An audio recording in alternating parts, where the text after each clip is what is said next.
नमस्कार दोस्तों, मेरा नाम है आशुतोष और आप देख रहे हैं खूनी किस्सा। यहाँ मैं आपके लिए लेकर आता हूँ भारत की वो सच्ची अपराध की कहानियां जो कभी फाइलों में दबी रही तो कभी भीड़ में खो गई। हर कहानी सच है, हर किरदार असली है और हर किस्सा आपको अंत तक बांधे रखेगा। अगर आपको रियल क्राइम, खूनी साजिशें और रहस्यमयी केस पसंद है तो चैनल को सब्सक्राइब करना मत भूलना। तो चलिए शुरू करते हैं आज का खूनी किस्सा। आज से करीब 2 साल पहले की बात है। दिल्ली में रहने वाले महेश कुमार, उम्र करीब 42 साल, एक सरकारी अफसर थे। वो भारत के पुरातत्व विभाग से जुड़े हुए थे, वही विभाग जो देश की पुरानी और ऐतिहासिक जगहों की सच्चाई सामने लाते हैं। मंदिर है या मस्जिद, कितनी पुरानी इमारत है, उसका इतिहास क्या है, इन सब की जांच पड़ताल यही लोग करते हैं। जैसे कुछ समय पहले वाराणसी में चल रहा मामला, जहां कोर्ट का आदेश पर खुदाई और सर्वे की बात सामने आई थी, इसी तरह के बड़े और संवेदनशील प्रोजेक्ट पर महेश कुमार काम कर रहे थे। महेश कुमार अपने विभाग में सीनियर अफसर के तौर पर तैनात थे। उनकी दिनचर्या बहुत सधी हुई थी।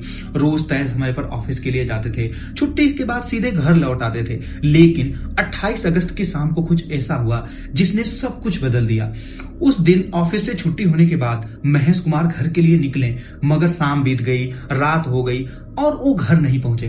पहले तो घर वालों को लगा कि शायद काम में फंस गए होंगे, लेकिन जैसे जैसे वक्त गुजरता गया चिंता बढ़ती चली गई। उनके भाई मनीष कुमार ने सबसे पहले दोस्तों से संपर्क किया, फिर उनके ऑफिस के लोगों से बात की। सबका एक ही जवाब था, ऑफिस के बाद किसी ने महेश कुमार को देखा ही नहीं।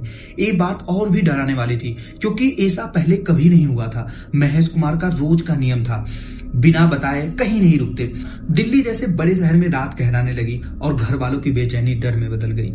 आखिरकार परिवार वाले सीधे पुलिस स्टेशन पहुंचे और गुमशुदगी की रिपोर्ट दर्ज कराई। मामला गंभीर था, क्योंकि महेश कुमार ऐसे प्रोजेक्ट पर काम कर रहे थे जिनमें कई बड़े सच जुड़े हुए थे।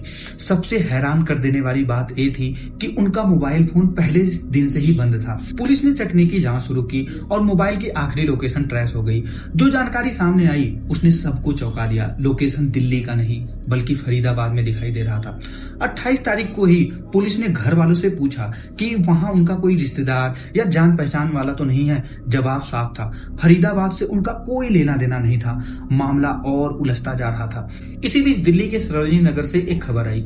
सरोजनी नगर मार्केट जो दिल्ली में काफी मशहूर है, वहां किसी लोकल पुलिस ने सूचना दी कि एक गाड़ी काफी देर से वहां खड़ी है और लोगों को शक भी हो रहा था। जब दिल्ली के अलग अलग थानों में इसी गाड़ी की जानकारी निकाली गई तो पता चला कि ये गाड़ी महेश कुमार के नाम से रजिस्टर्ड है। ये सुनते ही घर वालों के पैरों तले जमीन खिसक गई। एक तरफ मोबाइल की आखिरी लोकेशन फरीदाबाद दिखा रही थी और दूसरी तरफ उनकी गाड़ी सरोजनी नगर में खड़ी थी। सवाल ये था कि अगर महेश कुमार ऑफिस से सीधे घर आते थे तो उनकी गाड़ी वहां कैसे पहुंची। ऑफिस से भी कोई साफ जानकारी नहीं मिल रही थी। उसी दौरान एक और बात सामने आई। महेश कुमार के व्हाट्सएप पर एक स्टेटस लगाया गया था। उस स्टेटस में लिखा था, कोई परेशान ना हो, मैं सबके पैसे वापस लौटा दूंगा, मेरे घर वाले को कोई परेशान ना करे और मैं जल्द ही लौट आऊंगा। ये स्टेटस घर वालों ने भी देखा और तुरंत पुलिस को भी दिखाया, लेकिन इस स्टेटस को देखकर राहत मिलने के बजाय शक और गहरा हो गया। परिवार ने साफ कहा कि महेश कुमार ऐसे इंसान नहीं था जो इस तरह संदेह में डाले। न तो वो किसी से कर्ज में डूबा हुआ था और न ही उसने कभी पहले इस तरह की बात कही थी। उसकी जिंदगी बिल्कुल सामान्य चल रही थी। यही सोचकर घर वालों को डर सताने लगा कि मामला गुमशुदगी का नहीं बल्कि किसी गहरी साजिश का हिस्सा हो सकता है। पुलिस टीम ने भी उस व्हाट्सएप स्टेटस को गंभीरता से लिया। इसके बाद दोबारा महेश कुमार के दफ्तर में जाकर पूछताछ शुरू की गई। एक एक करके सभी से सवाल किए गए। 28 अगस्त को कौन कहां था, किसकी क्या ड्यूटी थी, किसने आखिरी बार महेश कुमार को बात करते हुए देखा। ज्यादातर लोगों ने यही कहा कि ऑफिस के बाद न तो उन्होंने महेश कुमार को देखा और न ही उनमें किसी से बात हुई। लेकिन जब पुलिस ने पूछताछ का तरीका बदला और उनके निजी जीवन पर सवाल करने शुरू किए, तब एक चौंकाने वाली बात सामने आ गई। पुलिस को बताया गया कि महेश कुमार कुछ लोगों से सरकारी नौकरी लगवाने के नाम पे पैसे लिए थे। रकम छोटी नहीं थी, करीब 65 से 67 लाख रुपए। बताया गया कि हाल ही में महेश खुद परेशान चल रहे थे, क्योंकि जिन लोगों के पैसे नौकरी के लिए उन्होंने लिए थे उनमें से किसी ने वो करीब 67 लाख रुपए लेकर धोखा कर दिया था और फरार हो गया था। ये जानकारी सामने आते ही पूरा मामला और ज्यादा डरावना हो गया। अब सवाल ये नहीं था कि महेश कुमार कहाँ है, बल्कि ये था कि कहीं इन्हीं पैसों के खेल में ही उनकी गुमशुदगी का राज तो नहीं छुपा है। अब पुलिस को धीरे धीरे समझ आने लगा था कि पूरी जांच में एक अजीब बात है। न परिवार ने, न किसी दोस्त ने, न किसी करीबी कलीग ने ये कहा था कि महेश कुमार पैसों को लेकर भाग सकते हैं, लेकिन व्हाट्सएप स्टेटस में बार बार पैसों की बात लिखी गई थी। अब हैरानी की बात यह थी कि दफ्तर में सिर्फ एक ही शख्स था जो बार बार इस कहानी को दोहरा रहा था। वो था अनीश जोशी। अनीश जोशी उसी दफ्तर में क्लर्क था। पुलिस को उस पर शक हुआ और उसकी तलाशी ली गई। तलाशी के दौरान जो चीज सामने आई उसने केस की दिशा ही बदल दी। अनीश की जेब में महेश कुमार के कार की चाबी निकली। यही वो पल था जहां पुलिस को यकीन हो गया कि मामला साधारण नहीं है। शुरुआत में अनीश ने खुद ही बताया था कि महेश ने उसे अपनी गाड़ी की चाबी दी थी, लेकिन उसने एक कभी नहीं बताया था कि कब दी थी, किस वक्त दी थी और क्यों दी थी। अब जब पुलिस के हाथ में चाबी आ चुकी थी तो उसने सीधा सवाल किया गया। अनीश घबरा गया। पहले टालने की कोशिश की, फिर बहाने बनाने लगा। पुलिस ने शांत लहजे में कहा कि कोई बात नहीं, अगर सच है तो साफ हो जाएगा। सीसीटीवी फुटेज निकाले जाएंगे, दफ्तर से लेकर उस रात तक जहां जहां तुम गए हो सब कुछ सामने आ जाएगा। इतना सुनते ही अनीश को समझ आ गया कि मामला अब उसके हाथ से निकल चुका है। उसने कहानी शुरू की। शुरुआत में गोल मोल जवाब दिए, फिर धीरे धीरे सच बाहर आने लगा। पुलिस के सामने जो कहानी खुली और रूह कपा देने वाली थी।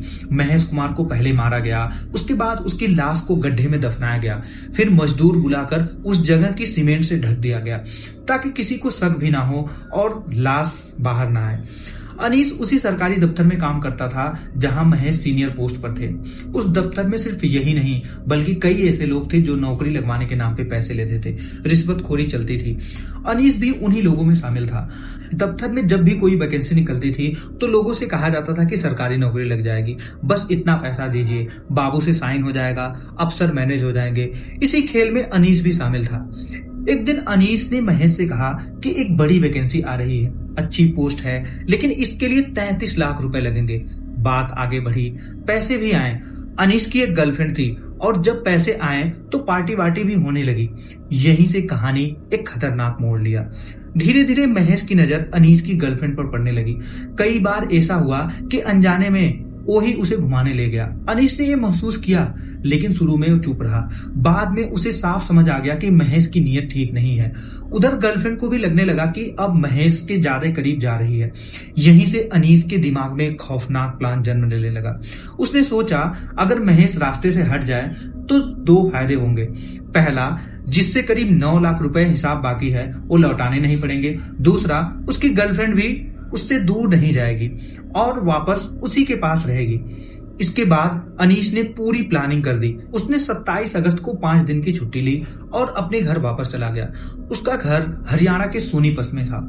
वहां पहुंचकर उसने अगला कदम सोचना शुरू किया। 27 अगस्त की छुट्टी लेकर वो पानीपत पहुंचा। 28 अगस्त की सुबह पैसों का इंतजाम हुआ। फिर उसने महेश को फोन किया और कहा कि बाकी पैसों की बात करनी है, दोपहर में आरके पुरम वाले घर में आ जाओ। महेश सरकारी अफसर था, उसके आरके पुरम में सरकारी क्वार्टर मिला हुआ था। अनीश ने बहाना बनाया कि इतने दिनों से पैसों को लेकर लोग सवाल पूछ रहे हैं, कहीं रिकॉर्ड में ना आ जाए, इसलिए आमने सामने मिलना जरूरी होगा। महेश इस बात पर राजी हो गया। कॉल करने के बाद अनीश ने एक और चाल चली। उसने अपना मोबाइल फोन जानबूझकर सोनीपत में ही छोड़ दिया ताकि उसकी लोकेशन वहीं दिखती रहे। वह वहां से दिल्ली आया। दिल्ली पहुंचकर उसने सबसे पहले साउथ एक्स मार्केट गया। वहां उसने इधर उधर थोड़ी खरीदारी की, कुछ सामान लिया ताकि लगे कि वह आम दिनचर्या में घूम रहा है। इसके बाद वह सीधे आरके पुरम स्थित अपनी सरकारी क्वार्टर में पहुंच गया। करीब 12:30 बजे महेश वहां आ गया। शुरुआत में दोनों के बीच थोड़ी देर सामान्य बातचीत हुई। बाहर से सब कुछ शांत लग रहा था, लेकिन अंदर का माहौल तनाव से भरा हुआ था। महेश उलझा हुआ लग रहा था। उसी वक्त अनीश पीछे की ओर गया और अचानक पास में पड़ी एक चीज से महेश के सिर पर जोरदार वार कर दिया। महेश संभाल भी नहीं पाया और जमीन पर गिर पड़ा। डर और घबराहट में अनीश ने उस पर एक और वार कर दिया। कुछ ही देर में महेश की वही मौत हो गई। मौत के बाद अनीश ने सबसे पहले कमरे को पूरी तरह साफ किया, खून के निशान मिटाए और घर को अच्छे से साफ किया। इसके बाद उसने एसी चालू कर दिया और कमरे पर ताला लगा दिया ताकि अंदर की भनक बाहर ना लगे। वह बाहर निकला, महेश की कार की चाबी अपने पास रखी और उसका मोबाइल भी उठा लिया। इसके बाद वह गाड़ी को लेकर फरीदाबाद की तरफ निकल गया। फरीदाबाद पहुंचकर उसने महेश की मोबाइल ऑन किया, खुद गाड़ी में बैठा रहा और कुछ देर तक मोबाइल चालू रखने दिया ताकि लोकेशन वहीं रिकॉर्ड हो जाए। करीब 10 मिनट बाद जब उसे लगा कि दोनों मोबाइल की लोकेशन दर्ज हो चुकी है तो उसने दोनों फोन को बंद कर दिया। इसके बाद महेश का मोबाइल वहीं झाड़ियों में फेंक दिया। वह वापस लौटा, गाड़ी को सरोजिनी नगर में खड़ा कर दिया और वहां से सीधे अपने घर निकल गया। पुरम में उस सरकारी क्वार्टर में जहां एक लाश पड़ी थी, एसी चलता रहा और दरवाजा बंद रहा। अनीस बिना किसी घबराहट के दिल्ली से निकलकर वापस अपने घर सोनीपत पहुंच गया। सोनीपत में उसने पूरी रात घर पर आराम से बिताई। उधर 28 अगस्त की रात जब महेश घर नहीं लौटा तो घर वालों ने शिकायत दर्ज कराई। उसी दौरान अनीस के पास भी परिवार से फोन आया। उसने कहा कि महेश से मेरी मुलाकात नहीं हुई, न कोई बात हुई। 29 अगस्त आ गया। अब उससे पता चल चुका था कि पुलिस मामले में दर्ज हो गया है। यह सुनते ही वह डर गया। उसे लगा कि कहीं कहानी गड़बड़ ना हो जाए, क्योंकि लाश तो उसके घर में पड़ी हुई है। वह 29 अगस्त को फिर सोनीपत से दिल्ली आया, लेकिन इस बार भी अपना मोबाइल सोनीपत में ही छोड़कर आया ताकि उसका लोकेशन वहीं दिखते रहे और वह कह सके कि वह वहीं था। दिल्ली पहुंचकर सबसे पहले वह क्वार्टर गया। अंदर जाकर देखा, लाश वहीं था। उसने फिर से दरवाजा बंद किया और वहां से निकल गया। हालांकि उसने छुट्टी ले रखी थी, फिर भी वह दफ्तर चला गया ताकि किसी को शक न हो। उसने अपने एक करीबी दोस्त से चाबी मांगी।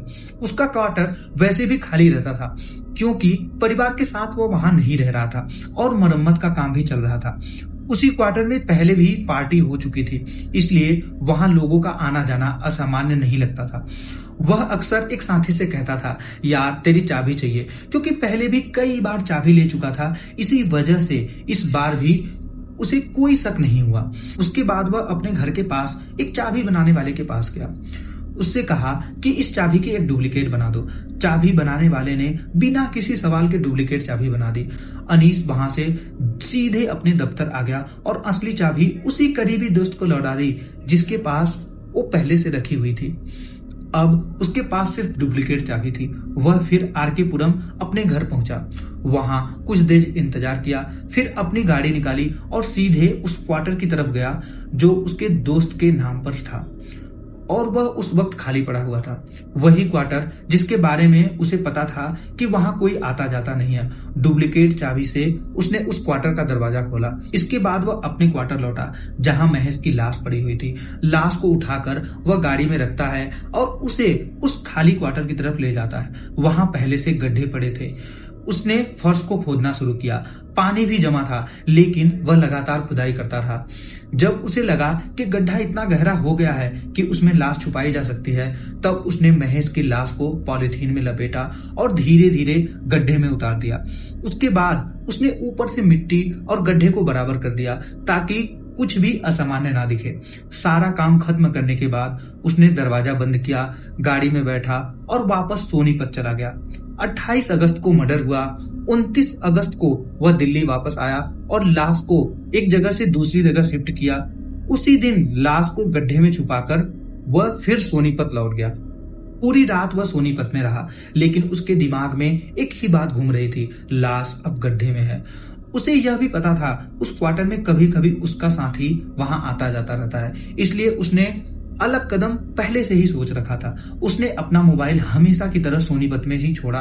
फिर उसने एक मजदूर को बुलाया जिसे पहले से पता था कि उस क्वार्टर के आंगन में पानी भर जाता है। उसने मजदूर से कहा कि फर्श को सीमेंट से पक्का करना है।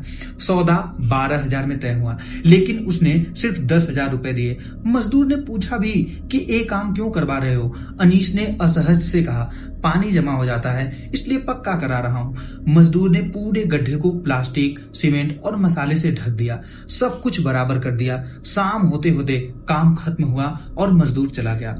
अब 28, 29, 30 दिन गुजर चुके थे। पूछताछ में उसने कहा कि उसे पता था कि मोबाइल लोकेशन बता देती है, वही उसकी चुगली कर सकती है, इसलिए उसने हर कदम पहले से ही प्लान किया था। उसका मानना था कि उसने एक परफेक्ट मर्डर किया है और वह कभी पकड़ा नहीं जाएगा। उसने बताया कि छुट्टी लेकर सोनीपत जाना, हर बार दिल्ली आते वक्त मोबाइल वहीं छोड़ देना ताकि हर वक्त उसकी मौजूदगी सोनीपत में ही दिखे। ये सब उसने जानबूझकर किया था। तो दोस्तों, ये थी आज की कहानी। एक ऐसा जुर्म जिसे कातिल ने परफेक्ट परफेक्ट प्लान समझा, लेकिन सच यही है कि कानून से कोई नहीं बचता। हर खूनी किस्सा यही कहता है कि अपराध चाहे कितना भी चालाकी से किया जाए, एक न एक दिन सच्चाई सामने आ ही जाती है। अगर आपको ये कहानी पसंद आई तो वीडियो को लाइक करें, चैनल खूनी किस्सा को सब्सक्राइब करें और कमेंट में बताएं कि अगली कहानी आप किस केस पर सुनना चाहते हैं। मैं हूं आशुतोष और मिलूंगा आपसे फिर एक ऐसी सच्ची, डरावनी और रहस्यमयी कहानी के साथ। तब तक के लिए धन्यवाद।